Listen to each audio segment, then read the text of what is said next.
नईम हैदर पंजोता साहब, वो हमें ज्वाइन कर चुके हैं प्रोग्राम में। पंजोता साहब, बहुत बहुत शुक्रिया आपका। अस्सलाम वालेकुम। वालेकुम अस्सलाम जी, थैंक यू सो मच जी, आपका भी बहुत शुक्रिया। नईम हैदर पंजोता साहब, सबसे पहले तो सर आपसे आज वाले एक चीज़ के ऊपर मैं ज़रूर बात करना चाहूँगी। आज वर्कर्स कन्वेंशन था पीटीआई का, मैं आपसे थोड़ी देर पहले आपका ट्वीट भी इस पर देख रही थी, लेकिन पंजाब पुलिस ने वहाँ पर एक धावा बोल दिया और कुछ कारकुनान भी आपके दर्जनों गिरफ्तार हो गए, प्लस जलसा हो नहीं सका उस तरह से कन्वेंशन। तो ये जो सारा मामला है, इसका आपने कुछ परसू किया है? ये क्यों हुआ, कैसे हुआ, क्यों पहले अगर इजाज़त मिली थी या नहीं मिली थी, किस तरह से ये सारा वाक़या पेश आया? बहुत शुक्रिया जी।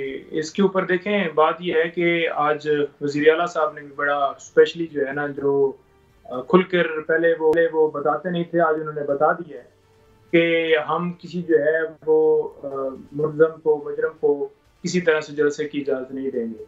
लेकिन दूसरी तरफ जो उनसे सवाल किया गया था कि फिर नवाज शरीफ को क्यों जलसे की इजाज़त दी गई, क्योंकि उसे तो सज़ा हुई थी, सज़ा याफ्ता बंदा है और बाहर गया था मेडिकल का बहाना बनाकर, और 4 साल बाद जो है वो 50 रुपए के स्टाम्प के ऊपर जो उसका वादा था उसके ऊपर वापस नहीं, और 4 साल बाद उसे बाहर से दुबई बैठी हुई जमानत मिल जाती है और उनको बाकायदा तौर पर प्रोटोकॉल दिए गए। ये भी सवाल किया गया और साथ ये किया गया कि सलूट मारे गए हैं सीसीपीओ साहब जो आपके लाहौर हैं, उन्होंने मारा है, और बाकायदा तौर पर जो है हमने देखा कि सरकार जो है ना उनको पूरा प्रोटोकॉल दे रही थी, उसके ऊपर उन्होंने जवाब नहीं दिया, क्योंकि जो उनकी मर्जी की बात थी उसके ऊपर उन्होंने जवाब दे दिया। अब लेवल प्लेइंग फील्ड क्या है, हम यही कह रहे थे कि देखें, बात यह है कि अगर हमारे कैंडिडेट्स को उठाया जाएगा, वर्कर्स के ऊपर तशद्दुद किया जाएगा, हमें जलसे की इजाज़त नहीं होगी या इंतजामिया हमें इजाज़त देगी और हमारे जो वर्कर्स हैं उनके घरों में छापे मारे जाएंगे, तो ये निगरान हुकूमत जो है वो अपना निगरान वाला जो उसका किरदार है वो अदा करे, ना कि एक पार्टी जो है उसकी जो है तरफदारी करे या एक जमात की तरफ से या किसी ऊपर से कहीं से डायरेक्शन दे, बल्कि जो उसका काम है वो करे। कैसे फिर आप ये कह सकते हैं कि फ्री एंड फेयर इलेक्शन होंगे? कैसे आप कह सकते हैं कि इलेक्शन का प्रोसेस जो है वो बिल्कुल ठीक हो रहा है, जब एक तरफ लिस्टें बनाई गई हैं, करक में पीटीआई जलसा करती है। तो इससे चूंकि अदालत की तरफ से भी हिदायत वाज़ेह थी पंजोता साहब, अदालत की तरफ से भी हाई कोर्ट ने कहा था कि अगर पीटीआई जलसा नहीं करेगी तो फिर कोई और भी नहीं जमात कर सकेगी। तो अब ये क्या कोई तौहीन अदालत की कार्रवाई के लिए परसू करेंगे आप लोग, क्योंकि जलसा तो नहीं हुआ आप दिया गया?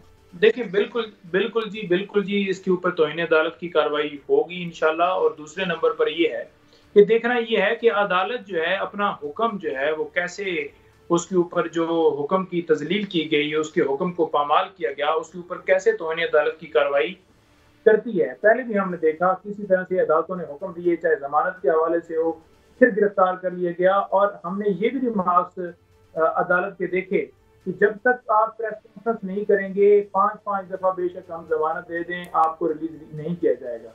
ये है हमारा सिस्टम, ये है हमारा इंसाफ, ये है हमारा जो है वो अदालतों का रवैया, और ये है कानून के जो तकाज़े कह रहे थे ना। अब जरा खान साहब के केसेस के वाले पे आ जाते हैं पंजोता साहब। कल बड़ा अहम एक मामला है जी, फर्द जुर्म आयद होने का भी इम्कान है। कल आपको भी नजर आ रहा है? एक सवाल जरा पूछिएगा नईम, जरा ये बताइएगा जो जलसे की इजाजत है ये जिन्होंने ली थी वो कोई क्रिमिनल रिकॉर्ड याफ्ता है? ये सीएम साहब का जो आज टॉक सुन रहा था, तो वो किसने इजाजत ली थी, कौन है साहब? देखें, अफजाल अजीम पार्ट हैं, आपको भी पता है, हमारे आईएलएफ के बड़े सीनियर वहाँ पर वकील हैं। और अगर फॉर एग्जांपल उनके ऊपर कोई एफआईआर दर्ज थी भी, ठीक है, किसी हवाले से भी थी, तो क्या ये जो नवाज शरीफ या बाकी टोला है ये दूध का धुला हुआ है? क्या इनके ऊपर एफआईआर नहीं है? क्या इनके ऊपर केसेस नहीं है? क्या इन्होंने जो है मुल्क को लूटा नहीं है? क्या इन्होंने करप्शन जो है वो जो की है वो सबके सामने नहीं है?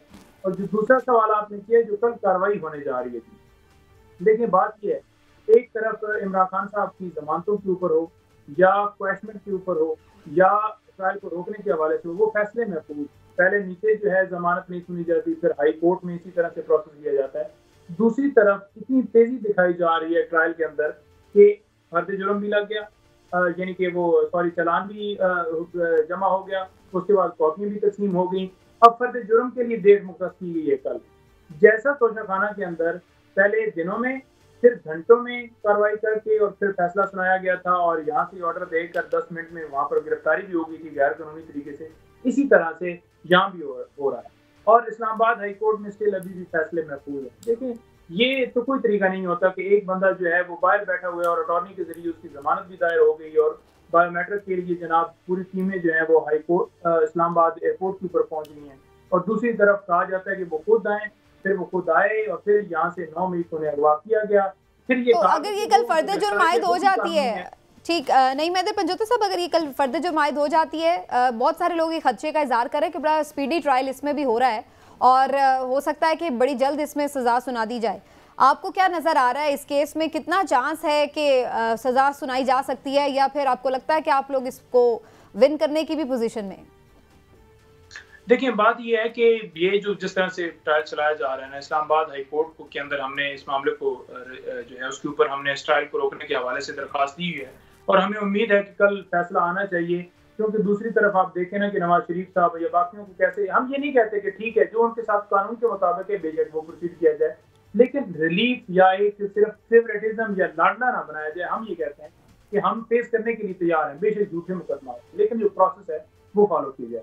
दूसरे नंबर पर इसमें सजा देखें, जो अदालत है उसने देखने हैं सारे पहलू, लेकिन जब जो नीचे जमानत इमरान खान साहब की खारिज हुई, मैंने कोई ऑर्डर के अंदर ऐसी चीज नहीं देखी जिसमें वो कहें कि जनाब ये एविडेंस इमरान खान साहब के खिलाफ। मैंने अदालत से पूछा भी, तो मैंने कहा जो आपने फैसला दिया है उसमें तो कोई ऐसी कहते हैं आपने ऑर्डर नहीं देखा। मैंने कहा मैंने देखा, कहते हैं वहाँ पर आपने नहीं देखा कि कितनी वो चीजें थी। मैंने कहा क्या चीजें थी? आपने सिर्फ ये लिखा हुआ है कि बहुत मटीरियल मौजूद है। क्या मटीरियल है? कोई मटीरियल नहीं है।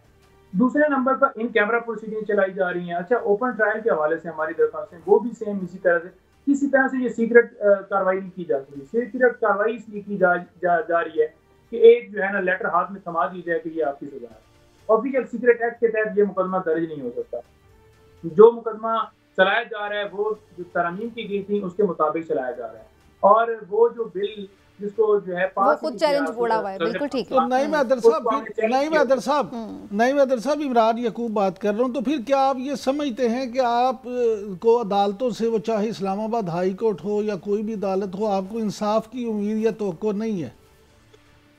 देखिए बात ये, हम तो पहले भी अदम एतमाद कर चुके हैं और उसके बावजूद चीफ साहब सारे केसेस अपने पास ही रखते हैं। उन्हें खुद चाहिए था कि इखलाकी तौर पर उन तमाम केसेस से खुद को अलहदा कर लेते, लेकिन अगर उन्होंने अपने पास रखे हुए हमारी दरख्वास्त के बावजूद, तो फिर मेरिट करें ना, फिर इंसाफ करें। फिर इंसाफ तो नहीं हो रहा ना। इंसाफ कैसे नहीं हो रहा कि एक ऑफिशियल सीक्रेट एक्ट के तहत ये जो कार्रवाई की जा रही है वो कार्रवाई की नहीं जा सकती, क्योंकि वो जो एक्ट है उसको भी हमने चैलेंज किया हुआ है।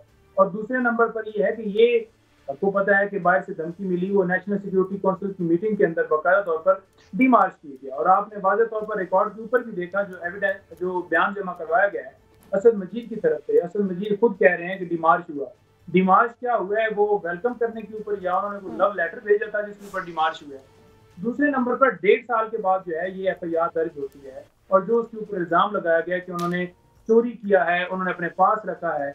इमरान खान साहब देखें, प्राइम मिनिस्टर ऑफिस जो होता है ना, वहाँ पर जो स्टाफ होता है ना, प्रिंसिपल सेक्रेटरी दूसरे तीसरे, वो कस्टोडियन है पीएम ऑफिस के, ना कि पीएम होता है। और सियासी मकासद के लिए कैसे इस्तेमाल हो सकता है? सियासी मकासद के लिए कोई इस्तेमाल, किस तरह किसी दूसरे मुल्क को फायदा हो? देखें नुकसान तो अब हो रहा है ना कि उस चीज को आप बार बार मीडिया के ऊपर, बार बार उसके ऊपर ट्रायल चल रहा है, उसके ऊपर ये बात एविडेंस हो रही है और एविडेंस शाया हो रही है कि बाहर से धमकी मिली। हर बंदा जनाब आकर बयान देता है कि साइफर आया और साइफर को जनाब कोर्ट से अच्छा, लेकिन पंजोता साहब आपने एतमाद का जिक्र किया है, बिल्कुल ठीक है। इस्लामाबाद हाई कोर्ट पे तो या चीफ जस्टिस आमिर फारूक साहब पे ज़रूर आपने अदम एतमाद किया, लेकिन जो जुल्करनैन अबुल हसनात जुल्करनैन साहब हैं जो ये सीक्रेट एक्ट को सुन रहे हैं, उसके तहत ये स्पेशल जज हैं, वो तो आपके साथ काफ़ी कोऑपरेट करते नज़र आ रहे हैं। उन्होंने तो दीवार भी तोड़वाई है इमरान खान साहब के सेल की, फिर साइकिल के लिए भी ऑर्डर किया है, और उन्होंने कहा है कि मैं तो सारी फैसिलिटेशन दे रहा हूँ।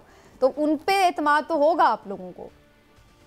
लेकिन पहली बात तो यह है कि हमने उनको दरख्वास्त दी थी कि इस ट्रायल को ओपन किया जाए। ठीक है जी, जेल के अंदर जो ट्रायल किया जा रहा है उनसे कोई ना, उन्होंने कोई किसी को कहा कि यानी कि अगर वो जेल के अंदर ट्रायल का नोटिफिकेशन, हमने पूछा कि क्या आपसे पूछा गया, आपको एतमाद में लिया गया कि ये जो ट्रायल जेल के अंदर किया जा रहा है? तो उन्होंने कहा मुझे तो कोई एतमाद नहीं। दूसरी दफा हमने देखा कि वो खुद रिक्वेस्ट भेज रहे हैं कि हमें जेल के अंदर करना चाहिए, मेरे पास ट्रायल होना चाहिए। बात यह है कि यही जुडिशल कम्प्लेक्स था जिसमें इमरान खान साहब लाहौर से बाकायदा तौर पर हर तारीख के ऊपर आते थे और पेश होते थे, और सिक्योरिटी जो है उसकी दरख्वास्त फैसल चौधरी साहब सारा लिटिगेशन करते रहे। इस्लामाबाद हाई कोर्ट के अंदर पेंडिंग थी कि उनको बाकायदा तौर पर जो एक्स प्राइम मिनिस्टर को सिक्योरिटी होती है वो दी जाए, और अभी तक वो मामला पेंडिंग है। अपनी सिक्योरिटी लेकर वो आते थे, वजीराबाद में कातलाना हमला हुआ था, उसके बावजूद वो आकर पेश होते रहे। आज सिक्योरिटी के इंतजाम नहीं है। क्यों? डर क्यों है जी? सिर्फ और सिर्फ तस्वीर देख के इमरान खान साहब बाहर आएंगे,